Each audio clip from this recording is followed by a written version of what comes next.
Hello, this is What's All About with another watch review, and in this review we are looking at the latest offering from Thomas Earnshaw. I've reviewed a few of their watches before, and this is their latest one, the Cornwall Bridge.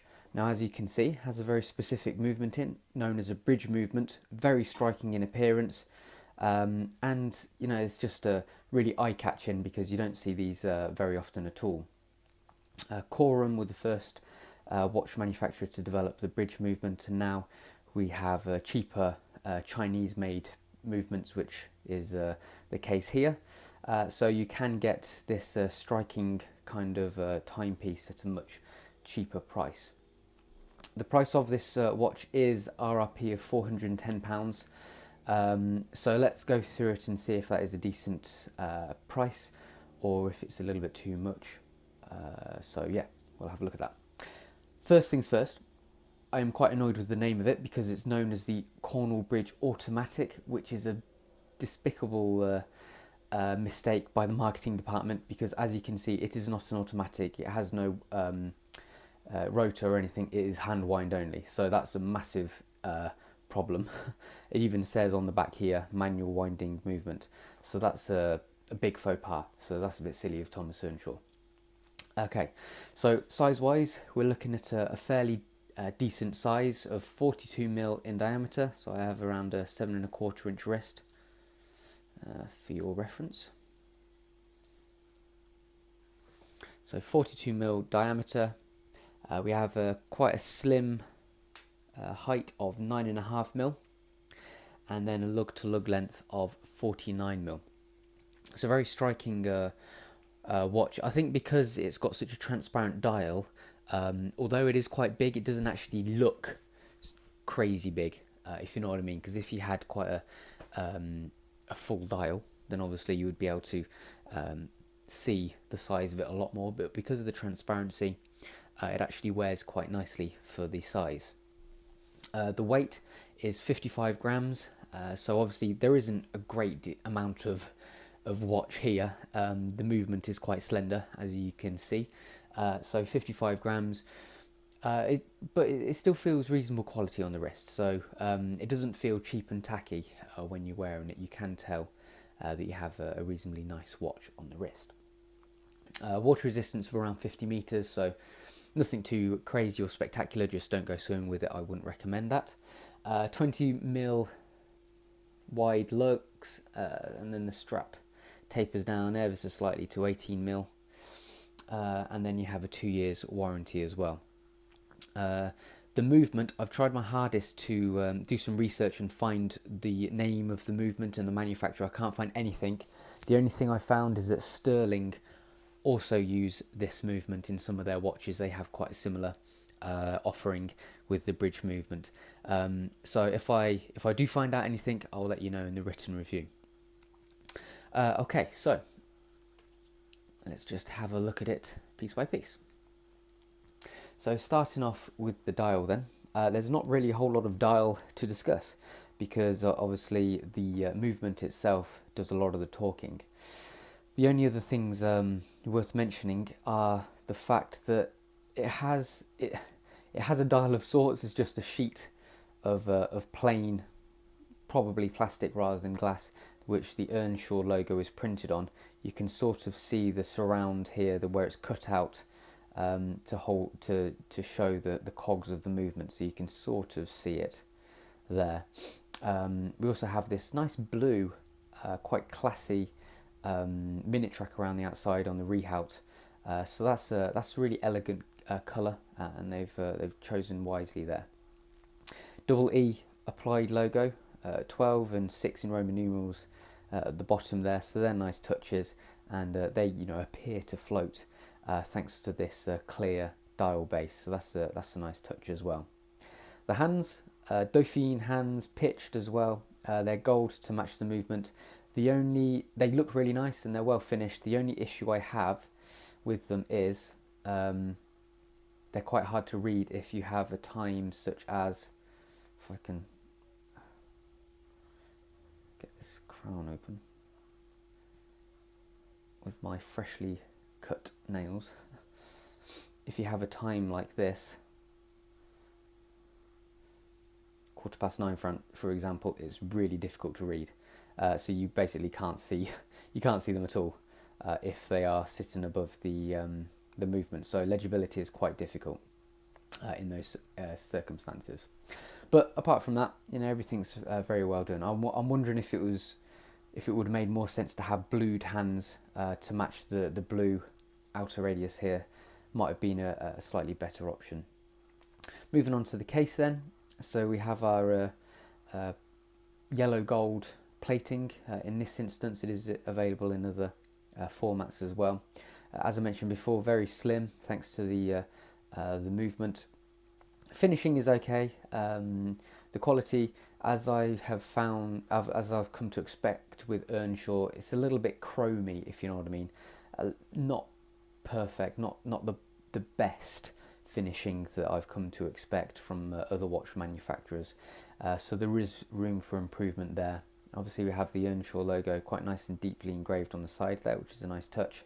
Then on this side on the crown we have the double E logo also engraved.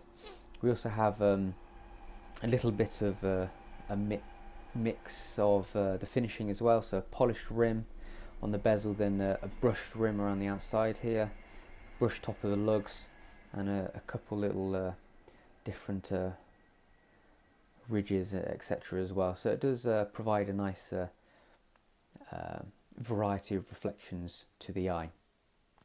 The case back, so we have just a plain steel case back with obviously a massive exhibition window to allow you to see through the entire watch.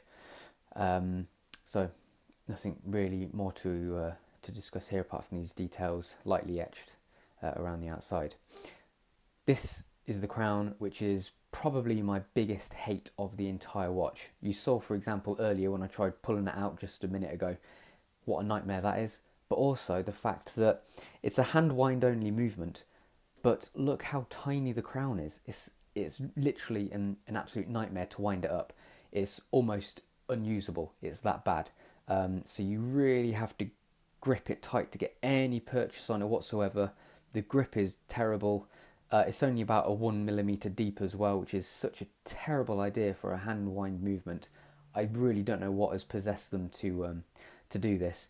You'd think they would at least test it. A nice onion crown would go just as well here, and that would be very, very easy to use. So this is a really, really bad thing that they've done basically. Hand wind movement, you have to have a decent crown you're going to be winding the watch every 2 days. So you have to be able to do it nice and easily. I have found a sort of technique where I'll just push my thumb on the end there and twist it, but it's not particularly ideal, and it's a little bit uncomfortable, and you don't want to be putting too much pressure on the watch, which you end up doing because you have to push to get the grip. So this is what I've been doing, but it's not the best way around it really. Moving on to the strap then. The strap is very nice quality. As you can see, it's nice and supple. It's very, very comfortable on the wrist as well. Usually they are a little bit stiff, but this one has been really good, really comfortable straight out of the box, which is a nice surprise. We have like a matte sheen to it, and obviously an alligator stamp. The buckle, nice touch in the E shape, which is the same with all the Earnshaw logos. You do have to be careful though, because this centre bit is the main bit, which is like a pressure point on the leather. As you can see, it's all of the pressure is put through that one bit, so you do find that it does wreck the straps a little bit quicker than a normal flat top bar would. So that's something to keep in mind. But apart from that, very nice quality leather, very comfortable as well. Okay, so let's have a look at the watch in closer detail with the macro lens. So starting off with the dial and the movement. I'll give it a wipe.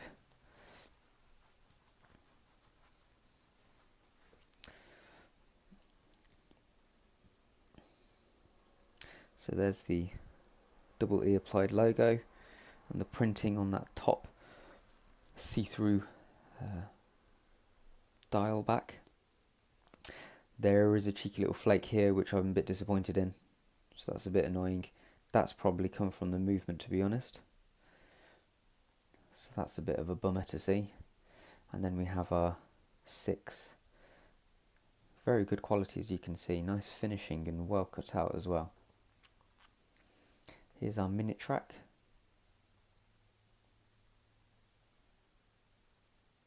On the rehout. Nicely printed.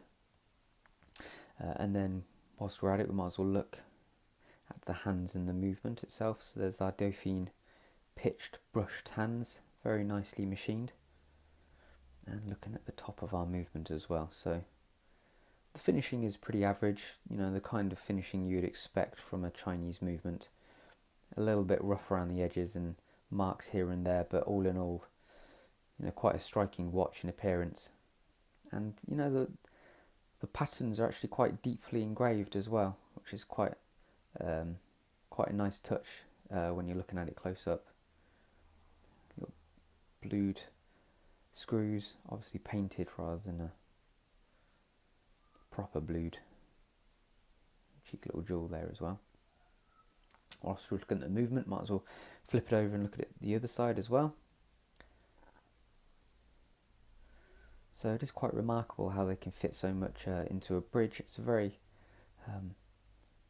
unusual thing to see. So lots of people will ask questions about it. That's pretty much guaranteed. There it is, ticking away. So if I wind it, see this spin around.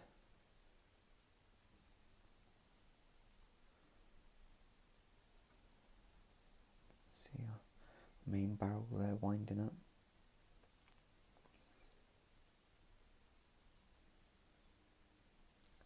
Okay, so there we go. So moving on to the case then, just give the case a quick wipe down. Start off with the side here, we have the Earnshaw, nice and deeply engraved. Then this side we have our double E, again nice and deeply engraved on the crown. Let's have a look at how ridiculously tiny it is. There it is, silly tiny, not even that great grip, which is really frustrating. And then it's a nightmare to try and pull out as well, because that is so close to the case as well. You have to really get your nails in there to pull it out. Okay, so the bezel, you can see we have that polished top and then a brushed rim around it, brushed top of the lugs, and then completely polished sides.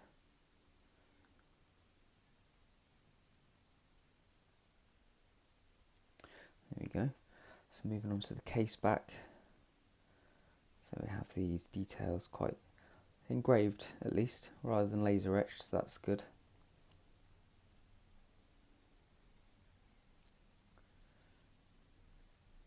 There we go. And then moving on to the strap. See, we have this like dull matte, but a little bit of shine to it. And then on the underside here we have our printing of Earnshaw and our E buckle, polished sides, and a brush top with the logo on. There we go. Okay, so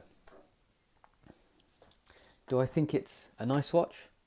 I mean, yeah, you can't deny it looks very nice. Certainly looks the part. Do I think it's a practical watch? No.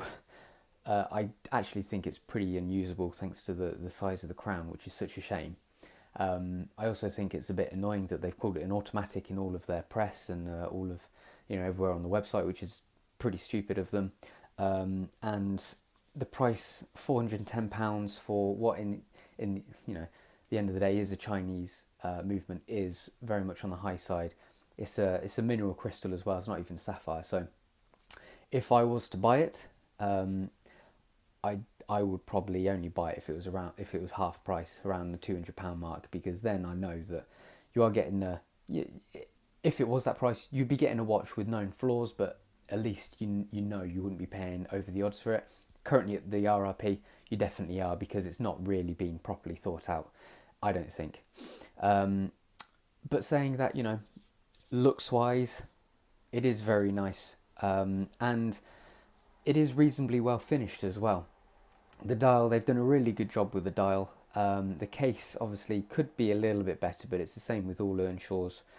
The crown, let's not mention it, but the strap is really nice. So yeah, pluses and minuses, but unfortunately more minuses for me. Okay, so this was the Thomas Earnshaw Cornwall Bridge, and that's what it's all about.